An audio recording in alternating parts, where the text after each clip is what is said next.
Ravi de vous retrouver les amis pour cette deuxième semaine de travail qui s'annonce sur la Lamborghini.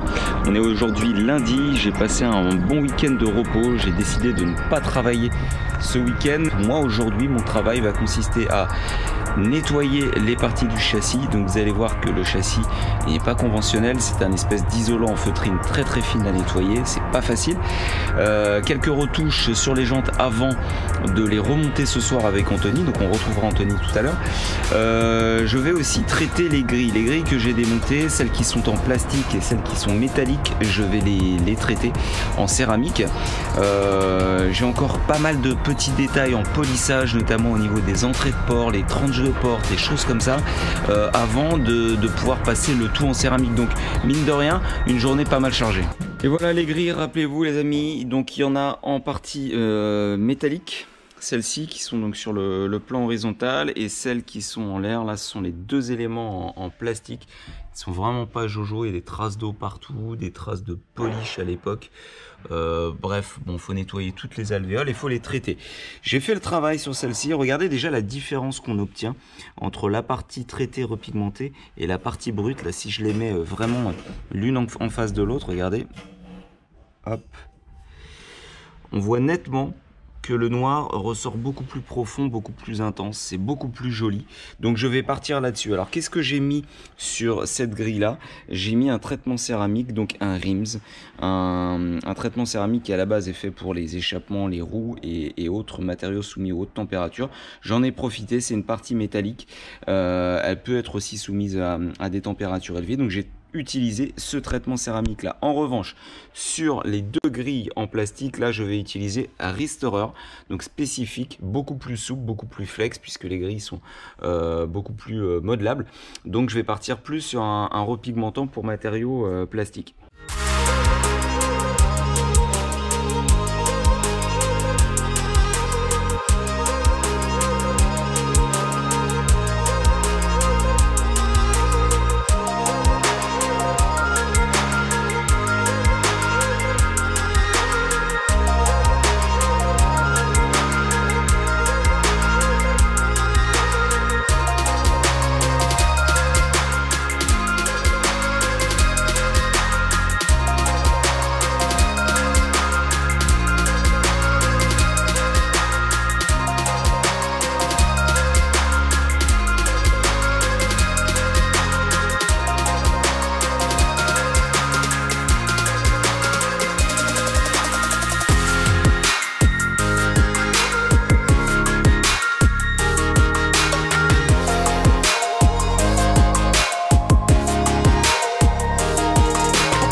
Je m'apprête à faire la retouche au niveau des puits de vis. Vous vous rappelez, je vous avais montré au serrage en usine, visiblement les monteurs ont un peu forcé, donc là la peinture est éclatée, on le voit, et là on a une petite marque d'outils. Donc je vais utiliser un pinceau extrêmement fin avec une pointe vraiment très fine qui va me permettre de pouvoir aller chercher justement le détail à ces endroits là.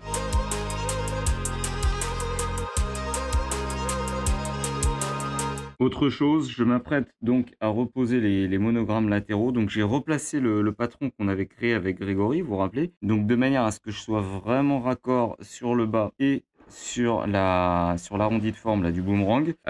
Du coup, ça va me permettre de pouvoir vraiment me guider parfaitement sur l'application du monogramme. Bon là, je vous cache pas que je suis un peu anxieux parce que faut pas que je me loupe. En l'occurrence, sinon au retrait de colle, le film risque d'être abîmé. Donc faire bien attention à cette étape-là.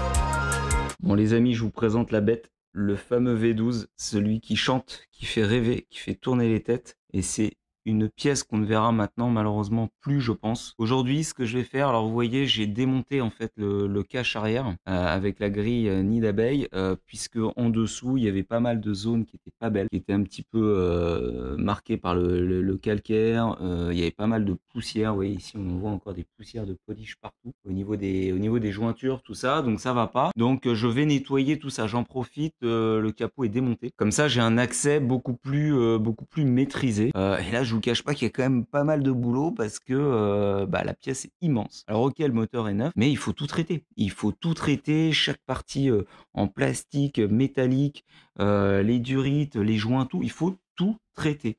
Donc il y a pas mal de boulot.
Allez les amis, je vous amène sous la bête pour vous montrer un petit peu comment est fait le soubassement. Vous voyez que c'est une espèce de feutrine très rase, poil très court, un peu comme dans les passages de roues.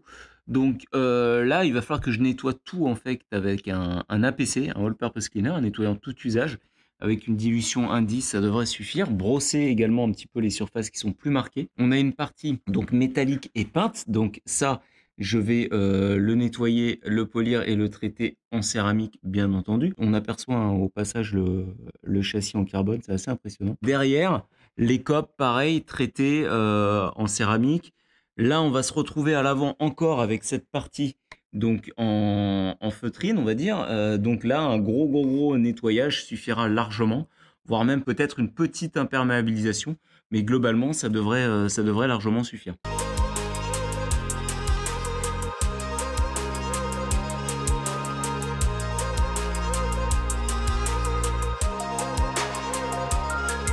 Là je pars sur l'intérieur et regardez à l'intérieur les amis, j'ai démonté donc ce qui sert de tapis de sol. On va aller voir dans quelques instants, vous allez voir que c'est pas véritablement des tapis, ce sont des éléments en métal, mais pour le coup parce que c'était tout sale en bas, je voyais pas mal de poussière et autres. Il y a encore des résidus de polish blanc liés au polylustré usine, donc il va falloir que je nettoie tout ça. Alors je rappelle le travail qui m'a été demandé sur l'intérieur, c'est bien entendu le nettoyage et traitement des cuirs, l'imperméabilisation des éléments en alcantara, et j'ai remarqué sur le bourrelet intérieur, donc côté conducteur, juste ici, je ne sais pas si vous arrivez à bien le voir, il y a un départ de teinte lié déjà à de l'usure par frottement. On le voit là même sur le passepoil rouge, il y a deux petites, mais c'est vraiment même pas une tête d'épingle, donc c'est quand même vraiment très prématuré. Je rappelle, le véhicule à 260 km ou 280 km, je sais plus. J'ai remarqué ça, donc je vais repigmenter cette zone-là en masquant le rouge. Le rouge, je ne ferai rien, c'est beaucoup trop faible pour pouvoir masquer quoi que ce soit, enfin repigmenter quoi que ce soit. Mais regardez, on voit déjà que la partie noire du cuir est déjà brillante, donc signe déjà d'un encrassement lié aux entrées et sorties des conducteurs. Idem sur la partie bourrelet extérieur du dossier. On voit aussi une toute petite perte de teinte là sur deux fentes. Je sais pas si je vais réussir à faire une retouche fine. On va voir. Comme quoi, hein, ces cuirs là sont très beaux, mais alors ils sont extrêmement fragiles. Toutes les parties en carbone ici sur la console, sur les sièges, vont être traités aussi en céramique. Il y a quand même pas mal de travail sur l'intérieur, mine de rien. Et toutes les parties ici en carbone mat vont être traitées aussi en céramique. Alors regardez ces fameux tapis dont je vous parlais. C'est pas des tapis de sol en laine ou alors en matériaux moquette qu'on a l'habitude de voir sont des éléments en aluminium, vous allez voir. On peut le voir ici, en plus vous avez un espèce d'enduit qui est très râpeux et qui va être un peu galère à nettoyer pour le coup. Il va falloir vraiment bien frotter avec un APC. Et regardez déjà le conducteur par rapport au passager, on voit clairement la différence. Donc pour le coup là, gros nettoyage, gros brossage de la surface avec un APC ou un dégraissant, en espérant que ça revienne vraiment conforme à l'origine.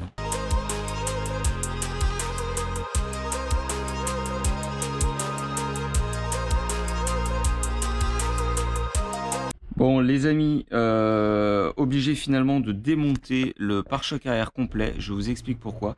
J'ai remarqué tout à l'heure en nettoyant donc le bas du spoiler, donc cette partie là avec les ailettes, qu'il y a une reprise qui avait été faite sur la partie centrale, une reprise d'usine visiblement, où on n'avait pas du tout la même couleur, le même aspect. C'était très moche. En plus de ça, on avait un gravillonnage excessif sous les parties basses ici lié au roulage de test d'usine. Ça ne convenait pas au client.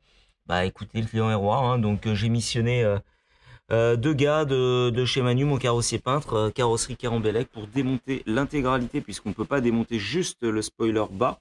Donc j'ai démonté l'intégralité du pare-choc, des feux et de la casquette supérieure. Donc gros chantier au final, mais les détails font la différence, donc on s'exécute. Donc l'arrière de la Lambo ne ressemble plus à grand chose, on n'a plus le capot moteur, on n'a plus la casquette, on n'a plus le pare-choc, ni même le spoiler, et encore moins les feux. Voilà, donc là c'est Mad Max, mais obligé pour pouvoir refaire un peu ça. Vous voyez, on avait même sur la tranche ici quelques légers gravillonnages. Ici, ça ne plaisait pas non plus au client, donc on va refaire cette partie-là avec un vernis satiné conforme à l'origine. Et puis la partie basse du spoiler ici et en bas. Là, je peux décemment pas vous montrer, mais voilà. Donc ça, malheureusement, ça va rallonger encore le projet. Donc le planning initial va être compliqué à tenir, mais écoutez, on va tout faire pour livrer quand même le client dans les temps. Bon, pour la recoloration cuir, comme d'habitude, j'ai masqué les éléments qu'il ne fallait pas reteinter, repigmenter. Je vais travailler avec un petit frais. Je vais évidemment pas le faire au pistolet. Elle a vu la zone, elle est microscopique. Et pour l'application, plutôt que d'utiliser une mousse qui me créerait en fait une zone très large, je vais utiliser cet accessoire qui d'habitude en fait est un accessoire qu'on utilise sur des retouches peinture carrosserie, qu'on appelle une petite mouchette en fait. Ça va me permettre de pouvoir prendre quelques gouttes de teinte et de pouvoir véritablement appliquer ça après de manière très localisée. Ensuite, un coup de décapeur thermique, je refais je pense une deuxième application, on ressèche, je laisse sécher, seulement cuire et ça sera bon. La teinte, le F034 de base convient à 90-95%, j'ai vu, donc c'est très bien. Je vais rajouter un tout petit peu de blanc dessus pour l'adoucir un petit peu. Et puis on sera pas mal là-dessus. Une fois que j'aurai fait tout ça, j'appliquerai bien sûr le traitement seulement cuir sur tout le cuir.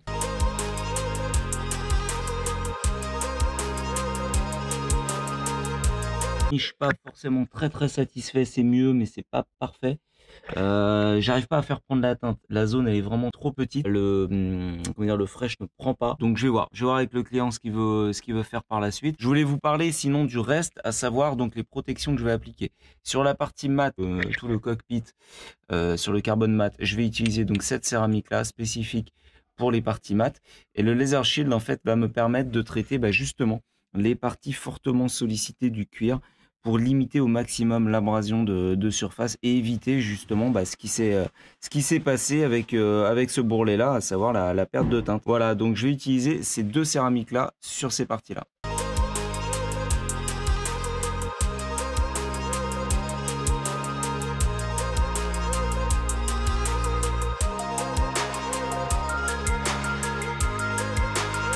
Je reviens sur le bloc arrière les amis, là j'ai laissé un peu l'intérieur sécher avant d'appliquer les secondes couches. Voilà, bloc arrière, comme tout est démonté, je vais en profiter pour nettoyer toute cette saleté qui jusqu'alors était inaccessible. Toutes les jointures, les pièces en plastique, en carbone, toute la poussière là qui était complètement inaccessible sans démontage. Voilà, je vais en profiter, je vais mettre un coup de clean et surtout tout traiter en céramique, comme ça au moins le client aura la certitude que tout en dessous est protégé et tout est nettoyé.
Allez, petit point de fin de journée les amis pour qu'on fasse un peu un topo sur l'avancement du projet.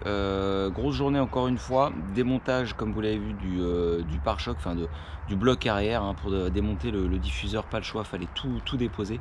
Donc pas mal de stress parce que c'est quand même des opérations qui sont périlleuses. Alors les deux personnes que j'ai fait intervenir sont des personnes archi compétentes en qui j'ai largement confiance. Il s'agit en gros des deux bras droits on va dire de Manu, Carrosserie Carambellec, donc j'ai entièrement confiance en ces personnes-là, mais on ne sait jamais. L'imprévu peut arriver et là, ça mettrait vraiment en péril le projet.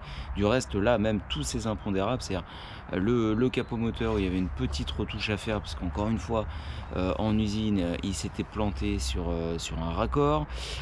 Plus là, maintenant, le diffuseur et autres. Par rapport à mon planning initial, je suis pas bien, je vous le cache pas. Donc, à mon avis, pour rattraper, je vais devoir venir encore ce week-end pour travailler. C'était pas prévu, mais j'ai pas le choix. Aujourd'hui, on est mercredi, donc ça fait très exactement 11 jours qu'a débuté ce projet. Je vous le rappelle, je prends en compte le jour 1 où j'ai tout nettoyé le local parce que pour moi, c'est une étape importante et capitale donc dans la réussite de ce projet. Il me reste encore beaucoup de choses. Bien sûr, j'attends les 2 pièces de reprise peinture pour les remonter et bien entendu sur le capot moteur il va falloir remettre un film complet.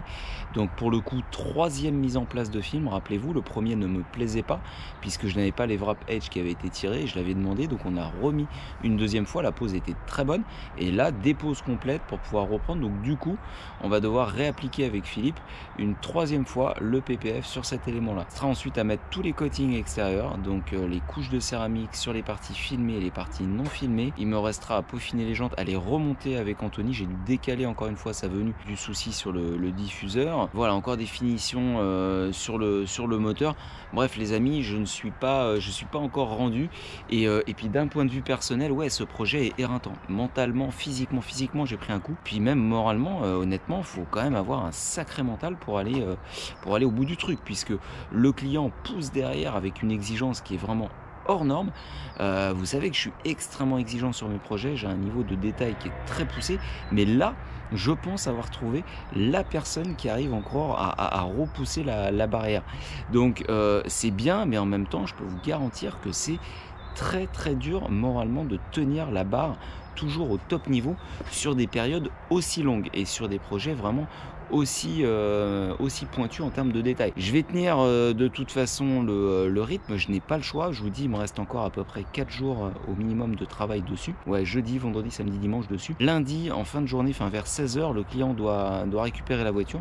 Il a bloqué de toute façon le transporteur pour la rapatrier chez lui, donc j'ai pas le choix. Il faut que je vienne travailler dessus ce week-end. Demain, je vais être un peu limité sur l'avancée du projet puisque j'attends de toute façon un retour de Manu sur l'avancée des pièces pour qu'il me les rapporte avant que je puisse engager le reste du travail. Donc je vais me consacrer à autre chose, des petits détails encore sur l'intérieur, mais pas un grand avancement sur l'Aventador. Voilà où j'en suis les amis. Écoutez, en tout cas j'espère que pour l'instant le projet vous passionne. Vous allez voir, on n'est pas encore au bout de nos surprises à mon avis, le projet ne tire pas encore à sa fin. Moi j'ai hâte qu'il se termine pour voir vraiment le rendu final, voir vraiment si ça plaît au client. Je serais énormément déçu si ça ne lui plaît pas, mais bon écoutez, de toute façon j'aurais fait le maximum, je vois pas comment j'aurais pu pousser le truc plus loin. De toute façon j'ai tout démonté, j'ai tout traité, on verra. En tout cas j'ai hâte que le projet se termine pour vous le montrer en vidéo en espérant que ça vous plaise bien. On se retrouve en tout cas demain ou peut-être après-demain pour la suite des événements. Ciao les amis. Bon les amis, je vous retrouve aujourd'hui. Donc aujourd'hui c'était le retour du capot moteur. Alors qu'est-ce qui n'allait pas sur le capot moteur? En haut à gauche, tout en haut sur la partie mat, il y avait un problème sur le mat, une retouche usine qui avait été faite au même titre que celle sur le diffuseur pour le coup. Donc c'était vraiment pas beau, le client ça ne lui plaisait évidemment pas, donc pas le choix, démontage, masquage, maquettage intégral du capot moteur, intérieur, extérieur et LED comprise. Et derrière, donc reprise au niveau de cette partie-là sur le coin supérieur gauche. Donc je suis pour le coup extrêmement satisfait du travail. Pourquoi? Parce que le maquettage était vraiment au plus proche. C'est vraiment impeccable. Le noir en plus ressort vraiment conforme à l'origine. Le boulot est exemplaire. Donc là, je suis très content et je suppose que le client va l'être également. Donc là, ce qui reste à faire, bien sûr, maintenant, c'est la remise en place du film PPF sur la partie rouge pour la 3e fois. Bon, ça y est, on attaque la dernière ligne droite les amis. Là je vais m'atteler au coating, la pose des coatings. Alors pour le coup il y aura 3 céramiques différentes sur cette voiture. La première qui va concerner donc les parties filmées en PPF, la seconde qui vont concerner donc les parties mat non filmées. Il y en a certaines, je vous montrerai lesquelles. Et ensuite, la troisième qui va concerner donc les parties vernies de la carrosserie qui n'ont pas été filmées. Voilà, je vous montre un peu les céramiques que j'ai choisies. Voici le trio des élus, si j'ose dire, avec à gauche Q2 PPF de chez Gaillon, le Q2 maté donc pour les parties mat non filmées, et enfin, le Crystal Serum Light de chez G-Technique pour les parties vernies. Pourquoi ce choix? Le PPF, le Q2 PPF m'a donné de très très bons résultats, je m'en rappelle, sur un PPF d'une couleur chaude que j'avais pu traiter sur un véhicule. Donc j'ai bon espoir qu'il me donne encore le même résultat sur ce rouge métallique, très métallisé. Donc j'ai choisi cette céramique-là, le maté, tout simplement, puisque pour les parties mat, le rendu est vraiment très conforme à l'origine. On a vraiment une très légère satinisation et donc du coup pour le coup c'est parfait. Et enfin le Crystal Serum Light, puisqu'il s'agit d'une de mes céramiques préférées pour les parties vernies. Alors certaines parties mat n'ont pas été filmées. Il s'agit en l'occurrence de certaines parties ici des seuils de porte. Il existait un PPF mat d'usine sur cette partie-là, on l'a gardé. Donc là, en l'occurrence, on va traiter cette partie-là avec le Q2 mat tout simplement. Ensuite, nous n'avons pas volontairement donc traité les 3 ailettes du capot moteur avec le film. Donc ça, on va les traiter aussi avec le Q2 maté. Pour les parties PPF, bon bah vous vous doutez que toute la carrosserie de toute façon a été filmée. Ensuite, pour les parties qui n'ont pas été filmées, bah en l'occurrence, les tranches de porte ici qui ont été donc polies, dégraissées, vont être traitées avec la céramique pour les carrosseries. Toutes les parties intérieures là au niveau des grilles latérales vont être traitées aussi avec le Crystal Serum Light. Et il existe aussi quelques parties, notamment ici au niveau des intérieurs, qui n'ont pas été filmées entièrement. Et donc en l'occurrence, certaines parties vont être traitées avec ce Crystal Serum Light. Donc 3 céramiques différentes. N'oubliez pas que tous les traitements que je vais poser en céramique vont être mis en multicouche. Je vais mettre 2 couches pour sûr et peut-être une 3e, notamment sur le PPF, à voir si ça tient. C'est pas sûr. Peut-être qu'il y aura un phénomène de rejet.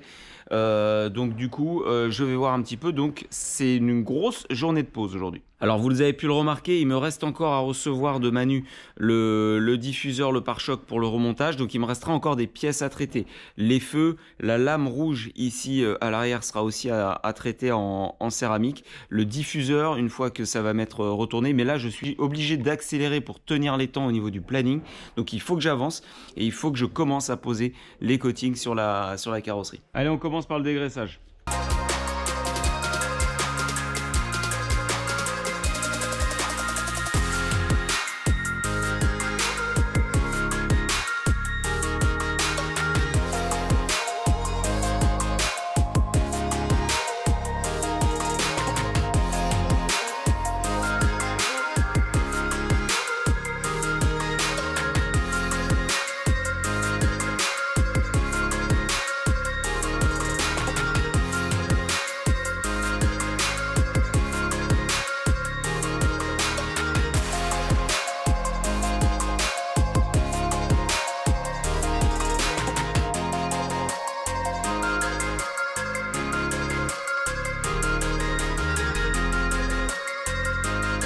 Et le pare-choc à diffuseur vient de m'être livré par Carrosserie Carambellec. Donc là, ils sont en plein remontage. Opération un peu délicate parce que, comme vous pouvez le voir dans la bannette, là, il y a énormément de vis. Beaucoup de réglages possibles. Donc faut pas se gourer, faut pas se planter. Mais bon, après, c'est leur métier. Moi, je leur fais parfaitement confiance. Donc voilà, donc c'était un peu l'étape essentielle aujourd'hui. Ça va me permettre de pouvoir avancer après sur la suite. Alors, le diffuseur, là, encore un peu de poussière. Mais ça, c'est parfaitement normal. Je vais m'en charger. J'ai tout redégraissé. Je vais tout retraiter, les amis. Mais là, pour le coup, le travail est parfait. Le noir est de nouveau bien satiné, conforme à l'origine. On n'a plus ce décalage de teinte immonde. On n'a plus non plus la fameuse trace qu'on avait par ici, là, liée à la reprise. Alors là, on a bien veillé en fait à entourer les canules d'échappement sur la grille pour éviter que ça frotte sur le remontage, puisque ça, en usine, malheureusement, ils avaient créé des marques aussi. Donc voilà, en fait, c'est une opération qui était quand même assez périlleuse. Mais pour l'instant, tout se passe bien. Ça y est, les gars de chez Carambellec viennent de partir. Donc ils m'ont laissé avec le diffuseur, le pare-choc, les feux et la casquette, donc la partie où il y a le 3e feu stop, hein, c'est la casquette de spoiler, à traiter. Il me reste donc ces parties-là à traiter, mais là le résultat est impeccable. Le spoiler est nickel, on a plus cette partie un peu rose là qu'il y avait au centre en retouche qui était vraiment très moche. La retouche aussi qu'il y avait sur la partie haute, là, entre les 2 ailettes là, que je vous montre. Tout a été repris intégralement pouvez le voir sur les photos, il y a énormément de travail de masquage en tout genre, intérieur, extérieur, pour limiter au maximum la casse. Il y a un gros travail de ponçage. Plusieurs couches en fait de peinture ont été mises et c'est le vernis en fait qui donne cet aspect vraiment satiné, très joli. Au passage, vous voyez que la grille centrale, pareil, elle a été refaite, poncée, donc réagréée, poncée et retraitée pour masquer les aspérités, donc comment dire, les défauts qu'il y avait au-dessus de l'échappement 1 et 4, défauts d'usine. Donc là, le résultat est vraiment parfait. Je suis très content. Je suis persuadé que le client sera satisfait également. Regardez, même de l'autre côté, c'est impeccable. Voilà, donc il me reste maintenant à traiter donc ces éléments-là. Et ensuite, j'attends là d'une minute à l'autre Anthony pour le remontage des 4 roues. Bon, ça y est, j'ai retrouvé Anthony. Du coup, il m'a fait le plaisir de venir m'aider pour le remontage des roues. Là, c'est vraiment la dernière ligne droite du projet, les amis. Quand je dis dernière ligne droite, c'est qu'une fois qu'on aura passé ce point dur là, je ne vais pas dire qu'on pourra encore crier victoire. Il me reste quelques petites choses à terminer, mais ça sentira bon. On est aujourd'hui vendredi soir. Je livre la voiture lundi après-midi au client. Anto, comment tu vas? Ça va très bien et toi? T'es motivé? Oui, toujours. Il faut, là, tu as une arme de destruction massive, comme on dit. Voilà, explique-nous ce que c'est exactement. Là, c'est la grosse clé dynamo qui va me permettre donc de faire un premier serrage dans un premier temps à 120 newtons. Ok. Et un deuxième serrage à 600 newtons. D'accord. Donc là, il faut vraiment du gros manche et une très grosse puissance. C'est pas ce qu'on fait avec une clé dynamo classique. Ok, et là, t'as quoi en termes de bras de levier? Là, t'as plus d'1 mètre là à peu près, non? Moi je fais 1m80, donc j'ai 1m50 je pense, un truc comme ça. Ok, d'accord, 1m50, donc ouais, on va pousser à peu près à 40 kg en bout de bras pour pouvoir aller chercher les 600, quoi, si mes calculs sont bons. Ok, donc ça c'est une clé évidemment très spéciale pour tous ces écrous à serrage rapide. Je les représente pour ceux qui prennent en route.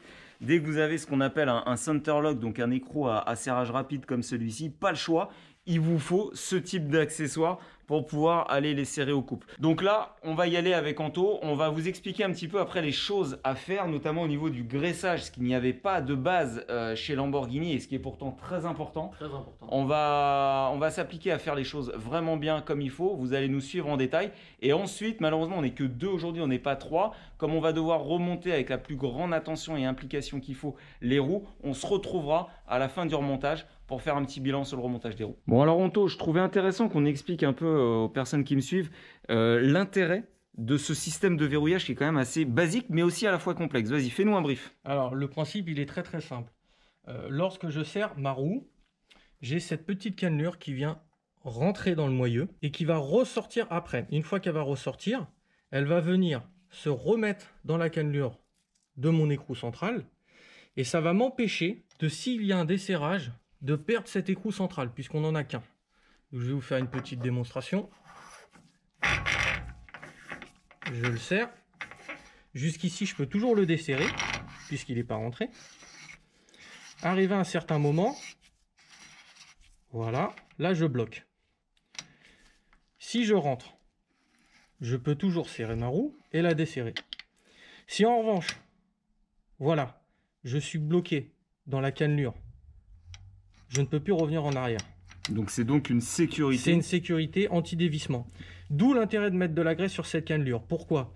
Si je ne mets pas de graisse sur cette cannelure et qu'au moment où je serre ma roue, cette cannelure reste enfoncée à cause de la saleté. À tout moment, mon écrou peut s'en aller.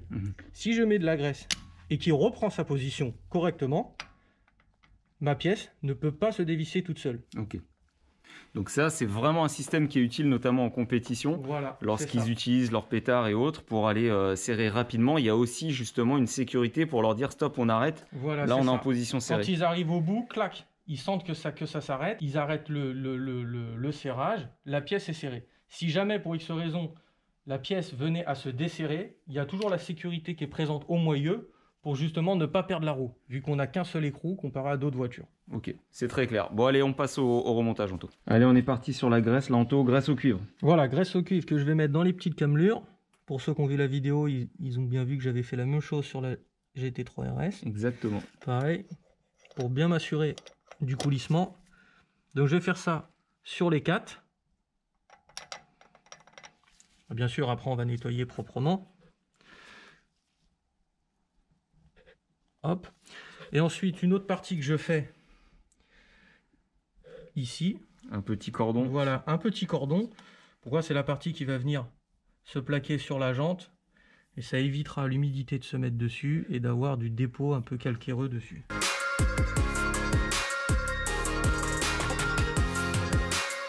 Allez, donc graisse haute pression, je présume, sur le joint torique. C'est ça, graisse haute pression, donc le même principe. Je viens en mettre légèrement ici.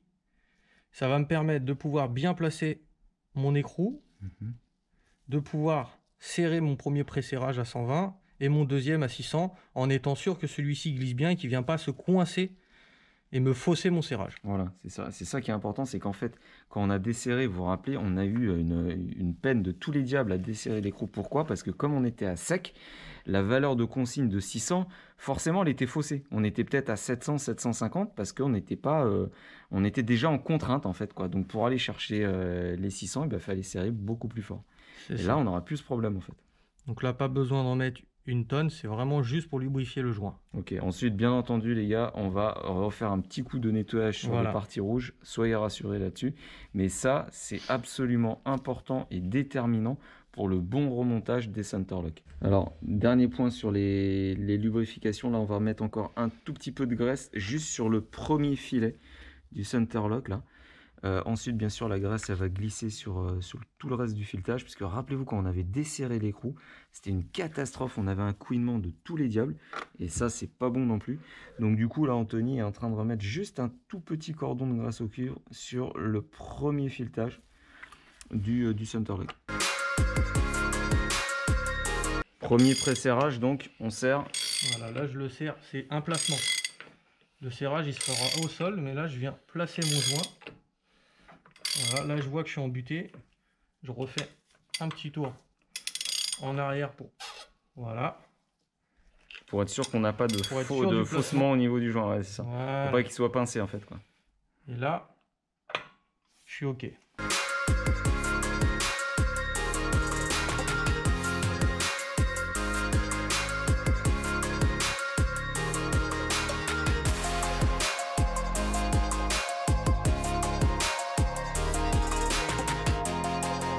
Bon, ça y est, Anto, on a fini de remonter les roues. Ça y est. On n'a pas galéré cette fois-ci. Le remontage s'est fait très facilement et le serrage à 600 aussi. Pourquoi? Nickel. Parce qu'on avait graissé. C'est ça, on avait bien graissé, on avait bien préparé le terrain, donc tout lubrifié. Et puis forcément, quand on fait les choses bien, ça peut que se passer. Ça peut que bien se passer. Voilà. Donc en tout cas, je te remercie vraiment de m'avoir épaulé sur ce sujet-là parce que c'était quand même important. Merci pour ta confiance aussi. C'est normal, mais c'était important d'être à 2 au minimum, voire au desserrage. 3 personnes, c'est pas un luxe, donc surtout ne vous lancez pas seul dans cette opération, les amis. Un petit mot, Anthony, qu'est-ce que tu penses de la voiture pour le coup? Globalement, voilà, on va pas se leurrer, c'est une voiture qui est magnifique, vraiment vraiment magnifique, un super design, une qualité de finition, je dirais quasiment irréprochable, à part 2-3 petits points qu'il y a eu sur les roues. Mais sinon, en tout cas, ça a été un super projet et un super plaisir de travailler à tes côtés sur ce projet. Ça te change, comme je disais, des Porsche que tu fais habituellement? Ouais. Alors, ça me change. Après, c'est vrai que maintenant, on le sait tous, Lamborghini, c'est quasiment un peu la même maison. Donc, j'ai eu des petits repères sur certains points. Mais oui, effectivement, ça fait du bien de travailler sur d'autres voitures, sur des belles voitures exotiques comme ça, c'est toujours sympa. Bon, et puis je te le dis à demi-mot, mais sache que tu vas certainement réintervenir très prochainement pour un nouveau projet. Je t'en dis pas plus, mais tiens-toi prêt, ça va être encore un super projet. Bon, les amis, en tout cas, la fin de journée, il est plus de 21 h. On part se reposer, Anthony et moi. Le projet n'est pas encore totalement terminé. Il reste quelques finitions. Il faut que je remonte le porte-plaque que le client m'a demandé de remettre en peinture et qui m'a été rapporté par Manu Carambellec.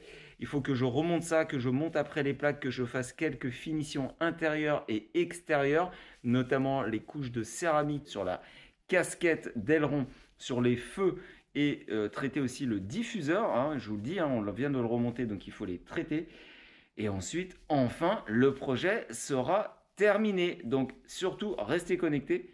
On n'en a pas encore terminé. Ciao les amis. Bon, ça y est les amis, le projet touche à sa fin maintenant. J'ai appliqué mes dernières finitions. J'ai remonté le support de plaque. Vous vous rappelez cette fameuse pièce que j'avais emmenée en peinture chez Manu pour avoir ce look un peu plus satiné. Là, le résultat est splendide. J'ai tout remonté. J'ai fait mes petites finitions. Il me reste à recevoir le client demain matin pour la livraison. Écoutez, je crois que ça m'est jamais arrivé, mais pour la première fois, j'angoisse un peu sur la livraison. Alors non pas que je ne sois pas satisfait de mon travail, mais les exigences du client sont tellement hautes que on peut quand même se louper. On ne sait pas exactement ce qu'il va en penser. Donc on verra bien. En tout cas, moi j'ai pris quand même beaucoup de plaisir à traiter cette voiture. Ça a été un projet de fou furieux, sincèrement. Un projet de dingue que j'ai beaucoup apprécié pour la complexité, pour le côté très puriste de la demande du client, puisque là pour le coup on n'a rien laissé au hasard. Vous inquiétez pas, de toute façon, petite surprise, je prévois une petite interview avec Julien juste après. Donc on reviendra vraiment en détail sur tout ce qu'on a pu voir, les points sensibles, les points qu'on a pu apprécier. Donc de toute façon on reviendra là-dessus, il n'y a pas de souci. Mais voilà, dans les grandes lignes, ouais, projet ultra intéressant, mais pour le coup extrêmement intense moralement, physiquement, puisque là on parle de quand même plus de 2 semaines de travail réuni. Donc c'est pas rien sur un véhicule qui est quand même neuf, faut le rappeler, 280 km. Donc c'est pour vous montrer que dans le detailing, on peut mener des projets extrêmement complexes, et ce, même sur des véhicules neufs. Donc il faut casser un peu les tabous du véhicule neuf où on n'a rien à faire, juste un petit lavage et terminé. Non, on peut pousser le truc vraiment très très très loin. Et là en tout cas, pour le coup, j'ai été très satisfait d'avoir cette demande-là de la part de mon client. Voilà, écoutez, je vous donne rendez-vous dans quelques instants. On va retrouver Julien et on va se faire une petite interview récap.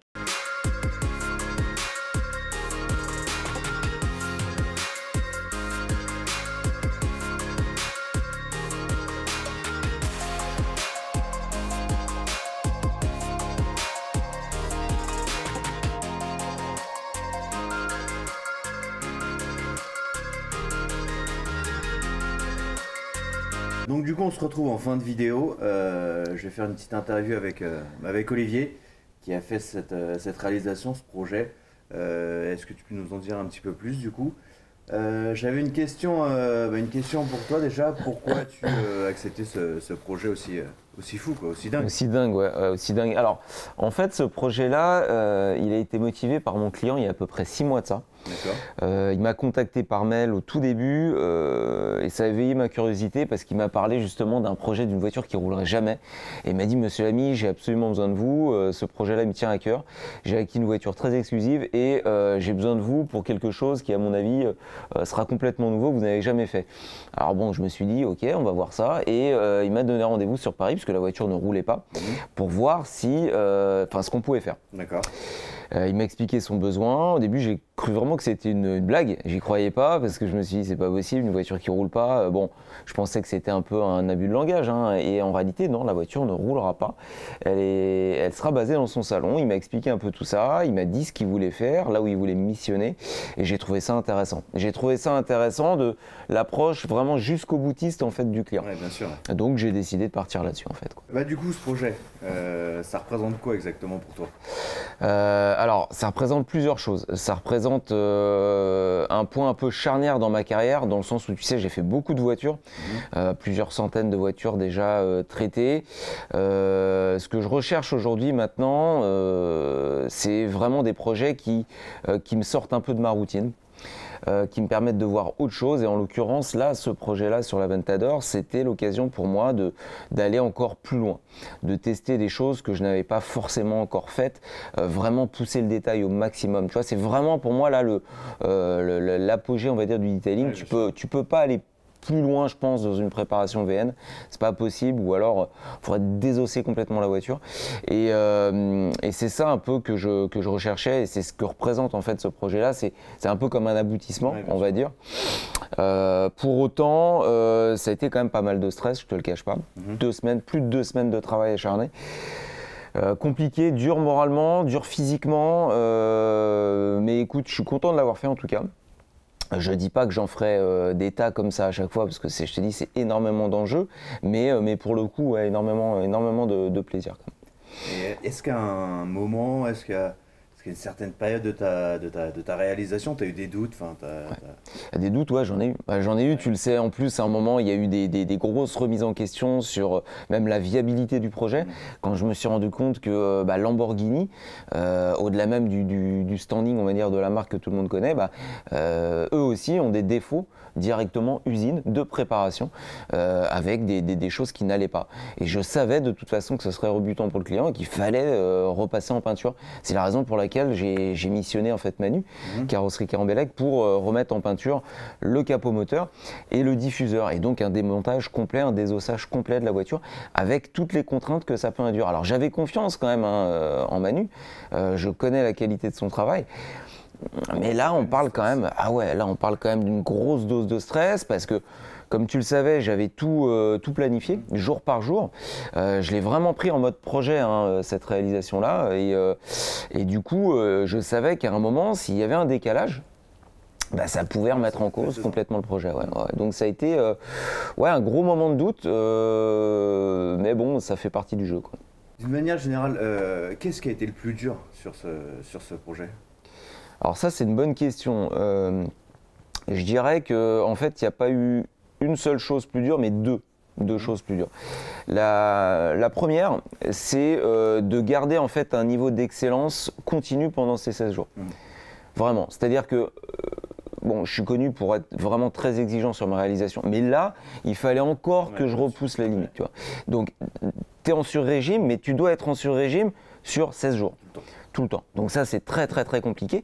Et puis la deuxième chose, c'est un peu la conséquence directe de ce que je viens de te dire, c'est que en réalité, le client est tellement exigeant, c'est où est-ce que tu t'arrêtes?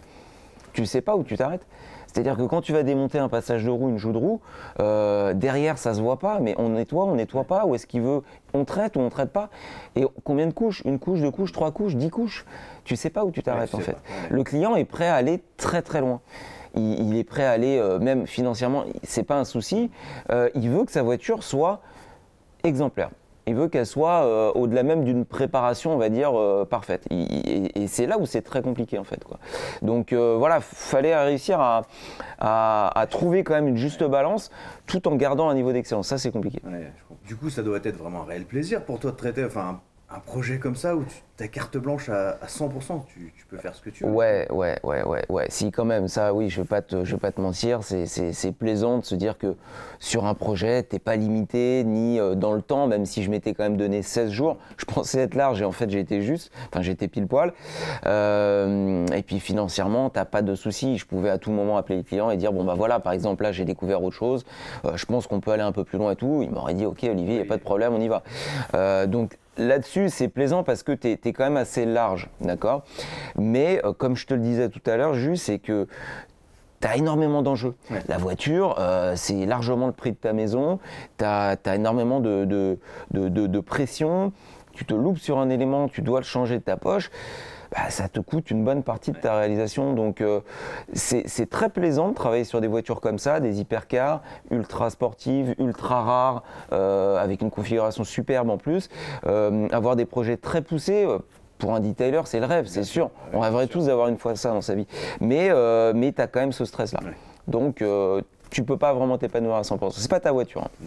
Du coup, le programme signature, comme tu aimes l'appeler, c'est quelque chose qu'on ne retrouve pas aujourd'hui sur ton site. C'est quoi? C'est vraiment pour un client particulier? C'est destiné à un usage? C'est destiné à un type de voiture? C'est quoi exactement? Alors le programme signature, je l'ai imaginé la toute première fois, rappelle-toi, quand j'avais traité la GT3 RS. On avait fait une vidéo là-dessus en 3 parties. GT3 RS en slate grey. Je l'ai imaginé puisque en gros le client à l'époque m'avait commandé une prestation qui sortait un peu de l'ordinaire par rapport aux prestations véhicules neufs que je peux traiter. On avait vraiment un truc très très poussé avec du PPF encore une fois sur la voiture que j'avais fait sous-traiter chez DC Covering cette fois-ci. Donc c'était le projet signature numéro 1, voilà, puisque c'était quelque chose vraiment de poussé. Encore une fois, le client m'avait missionné sur un peu tous les postes de travail sur l'auto. Pour le coup, là, ce projet signature 2, il repousse encore un petit peu, si tu veux, ce que j'avais pu faire sur le projet signature 1, mais on reste dans le côté vraiment très exclusif. Et ce projet, enfin ce type de programme signature, on ne le retrouve pas sur le site et c'est voulu. C'est un peu un programme, on va dire, caché, que les gens peuvent connaître en bouche à oreille ou autre, mais ou alors que je peux exposer si je vois vraiment le client sur ce type de projet-là, mais parce que c'est pas un projet que je peux faire de manière récurrente. Je peux pas en faire 5-6 à l'année, c'est pas possible. Je me limite à un seul projet signature à l'année. Beaucoup trop de contraintes en termes même d'immobilisation du local, de stress au quotidien. Ouais, mentalement, tu peux pas. Ouais, tu peux pas. Donc, je me cantonne à un seul projet signature par année. Et c'est très bien puisque ma logistique aujourd'hui, ma capacité de travail, mon mode de fonctionnement ne me permet pas non plus de pouvoir en faire 2 ou 3. C'est pas possible. Donc quand tu es seul un petit peu, alors quand je dis seul, je suis pas seul non plus sur ce projet, on y reviendra si tu veux, mais pour le coup, je peux pas non plus, j'ai pas une équipe de 10 detailers avec moi qui me permettent d'aller plus rapidement. En fait. Du coup, Voilà. tu parlais de projets que tu n'avais pas fait seul. Et tu as fait intervenir des personnes. Voilà. Pour le covering, si je dis pas de bêtises. Pour la partie aussi jambes, je crois. Pour les montages des roues. Exactement. Tu peux nous en dire plus sur ces personnes? Ouais, alors en fait, ce projet-là, et ça, c'est bien que tu m'amènes là-dessus, Jus, parce que ce projet-là, en fait, a pu voir le jour, non pas uniquement grâce à moi, mais grâce à plusieurs intervenants. Alors déjà toi, parce que tu m'as assisté sur la partie vidéo, et ça, je te remercie. Et aujourd'hui, si on fait cette interview, les gens ne le savent pas, mais il est 6h30 du mat, et juste avant la livraison du client à 7h, c'est dur. Mais bon, voilà, on avait quand même à cœur de vous montrer ça.